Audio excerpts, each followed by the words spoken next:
What is up, guys? In today's video, I'm going to be going over everything you need to know about Fortnite Chapter 7 Season 4 Override. As always, if you guys do enjoy this video, find it helpful, informative, or interesting, remember to give it a like, subscribe if you would like some more, comment down below what you think of the new season, and if you guys would like to use my code in the shop when getting anything, it is EvolveJake, just like my channel name is, and it is underneath the webcam at all times. So, starting off with the loot pool, we got a lot of changes here. For shotguns, we have the regular pump shotgun returning to the loot pool in the 8-bit shotgun. The 8-bit shotgun is the new kind of spammy or full auto shotgun. It has a 1.4 fire rate, which is lower than a lot of other spammy shotguns has been in the past. And one unique attribute of this is that it has a score and combo system where you can rack up points for consecutive hits on enemies. This score system does not affect gameplay though. You don't get boosted damage or fire rate or anything like that. It is just kind of like a cosmetic thing to keep track of and, you know, maybe be somewhat interesting. So those are the two shotguns. So far, I definitely enjoy the pump, but maybe the 8-bit shotgun will grow on me. As far as auto shotguns go, it definitely feels like one of the less effective auto shotguns that we've had. For ARs, we have the Scar and Ranger AR. Both of these are going to be third person. The Scar, or just regular assault rifle, is very just basic run-of-the-mill assault rifle. Solid damage, solid fire rate, solid accuracy. This is something that has been improved with the weapon over recent seasons. If you haven't played with it since like the last time we had it in Chapter 2 Remix, it has changed a good amount since then. It's a lot more accurate now. And then the Ranger AR is going to be a slower fire rate, high damage rifle. And then same thing. This rifle is decently accurate. You can just full spray it most of the time and be pretty accurate, but you can also tap fire it and have a pretty similar fire rate. So far, I think I've enjoyed the Scar more, but I think both of these have merit, especially if you hit headshots with the Ranger AR, you can chunk down enemies incredibly fast. For kind of like close to medium range spray weapons, we have the drum gun and the tactical pistol. The tactical pistol feels solid, but it's no Ranger pistol. If you're comparing it to that, especially for like ranged fights, it's going to feel a decent amount worse. And I don't think we will have a pistol meta this season, but only time will tell. And then the drum gun is a solid SMG. It felt good to use. You know, it kills quick. For a lot of today, I was using it and kind of having 3 guns with the pump. Who knows what the ideal loadout will be, but it definitely felt usable. For mobility, we have a lot of choices. We have the overdrive grenades returning, and then we also have the sonic boots, which kind of turn you into a ball. It's somewhat reminiscent of the roly-poly we had in Chapter 6 Season 4, where you can kind of bounce around, and if you hit your shoot button, you will get like a boosted jump forward with this, and then you can get out of it by swapping weapons or hitting your aim down sight button. You don't make that much noise, and you can be somewhat difficult for enemies to track. And it does seem to have its own health bar in a way. Like, it's not like one bullet will just break somebody out of this. And then also as like a weapon and mobility combo, we have the Mega Man Blaster. So as far as being a weapon goes, this is very reminiscent of the Bug Blaster that we had in Chapter 6 Season 4, where you can tap fire it and get, you know, moderate damage. But if you charge it up, you'll get pretty solid damage for a single shot and have an area of effect attack. And this also somewhat doubles as a mobility item because you get a boosted slide with this if you have it equipped and do a slide, and then you have 2 charges for that slide. And this isn't, you know, the most overpowered mobility of all time, but it is definitely something that can be useful fighting mobility. Don't know if I would want to carry it strictly for that, but you get a solid utility item with AoE that can maybe deal with campers or get people out of bushes. And then you also have that boosted slide, which can be helpful in fights. So I think the Mega Man Blaster will be a solid weapon, even if it doesn't seem the greatest on paper. We have standard heals returning to the game, and then also there is a new Tetris healing item, which you throw down, and then it will build Tetris, providing you cover, and then once a full line has been completed, it will give you an area of effect heal. For utility, we have the Guardian Shield, unfortunately, returning, and then also the brick bunkers. So pretty standard stuff there as far as the loot pool goes, especially if you compare it to the end of last season with like the shock rocks and everything. Definitely more grounded and like standard, I would say. The ARs do kill really quick though, so, you know, don't sleep on them. I think they're both really solid. We also got a lot of map changes this season. The main ones are going to be Green Hill Zone replacing the desert. This is a Sonic themed area, and if you collect the rings in this area, it will heal you and then also give you more overshield. You get 1 additional overshield per ring you collect, which doesn't sound like a lot, but you can quickly rack up a very large additional overshield that way. There's also boost pads in this area that allow you to run faster and kind of make you run like Sonic, and these boost pads do exist in other areas on the map as well.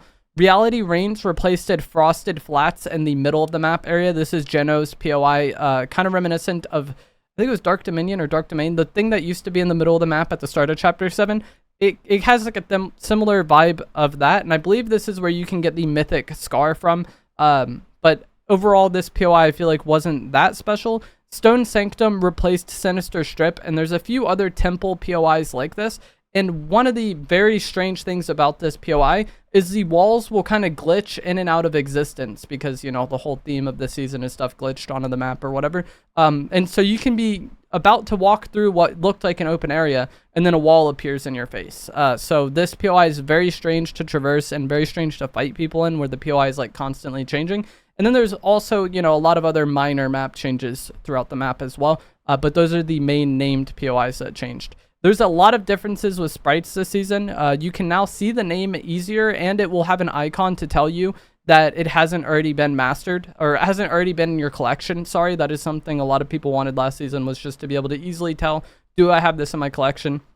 Now you can. Sprite chests have been replaced with cheat codes. It'll be like markings on a wall or the ground, and you have to input the cheat code into that it shows you. Like there will be different directional arrows. You have to press that button on your controller or keyboard, and then you will be able to do the cheat code and then get the sprite out of it. There's also a whole new roster of sprites, and the previous sprites are vaulted. You will be able to visit your old sprites in the Sprite Garden once it releases, which I believe is tomorrow, but we only have the new roster for gameplay now, and there's a lot of new sprites. So far, I think the most effective is going to be the Jazzy Jackrabbit, which gives you a double jump. The Kill Switch sprite gives you improved hang time in air and improved accuracy in air. Sonic gives you a better sprint. Tails gives you the hover. And then there's a bunch of others that do, you know, mid effects. Right now, I would say the effect of the sprites on gameplay is lower than last season, but only time will tell if they end up adding, you know, really good ones. But as of right now, the Jazzy Jackrabbit is my favorite. We also have new gizmos. So there's the cheat code locator. This is basically the sprite chest locator. The extraction accelerator. When you call in the extraction, it will come down faster and make less noise. There's a supply llama drop that you can call in using a gizmo. And then there's also a spicy taco, which you can use to heal. It's crazy to have this as a gizmo, but you could basically carry white heals in a slot without taking anything up. And this will give you health, improve stamina, and improve movement speed. And then there's also the portable extractors returning from last season. You do not keep your portable extractors, like the quantity of them has reset, so you'll have to buy more. But I just mean like that concept of gizmo has returned. One huge change to gameplay this season is going to be the match overrides. At some point during the game, there will be a golden cartridge that will spawn, and then you can interact with it and choose an effect. You'll get 3 effects to choose, and some of these can be pretty mid, like boosted XP, but some of them can be really game-changing, like boosted fire rate for everybody, boosted headshots for everybody, unlimited sprint, I think, or improved sprint. There's a lot of different effects here, and like I said, it affects everybody in the lobby. So it's not like just you get boosted fire rate or boosted headshots. It affects everybody. So if I go to one of these, I'm probably just going to choose whatever I think affects the game the least. That way, we just have like a somewhat normal game. But these will definitely change the game a lot, and I believe it lasts until the game ends. It doesn't like wear off over time. So very much game to game can change. Like I got the boosted fire rate one today, and I was absolutely melting enemies, and I ended up getting melted myself. So the match overrides are going to be a huge change. There also is a loot hack, which you can interact with in the lobby.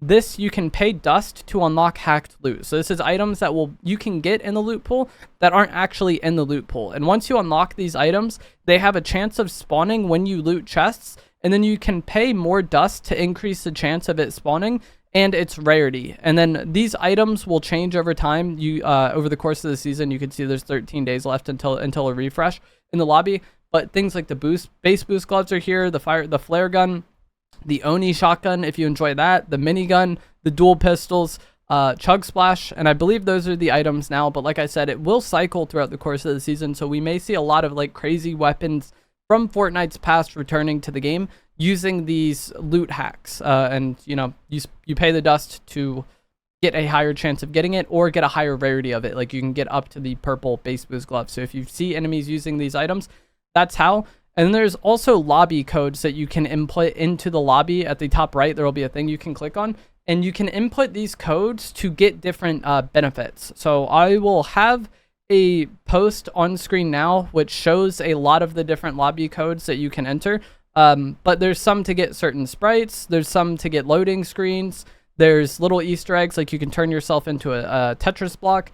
There's ones to get gizmos, and there's also ones to get sprite dust. And if you enter all of the sprite dust ones in, you will be able to get 8,000 free sprite dust to basically start the season. And then, as always with Fortnite, there will probably be more of these added or more of these discovered as time goes on. So that is the way lobby codes work. If you don't know what they are, I should have had them on screen for a pretty long time now, and I'm trying to kind of stall and drag it out so I can have them on screen for longer. But you can also probably just look it up, and I'm sure there will be lists compiled of all of the lobby codes that lots of people post on social media, Reddit, whatever. But that's it. That is what you need to know about this season. The loot pool got revamped. The map got revamped. There's a new mechanic in the match overrides, new sprites, but at the end of the day, it's still Fortnite. And so a lot of the traditional kind of Fortnite themes and playstyles apply. Let me know what you guys think of this season down in the comments below. If you enjoyed this, give it a like. Subscribe if you'd like to see more. I'm going to have a lot more like tips and informative oriented content coming out over the course of the season. And I will see you guys in the next one. Thanks for watching.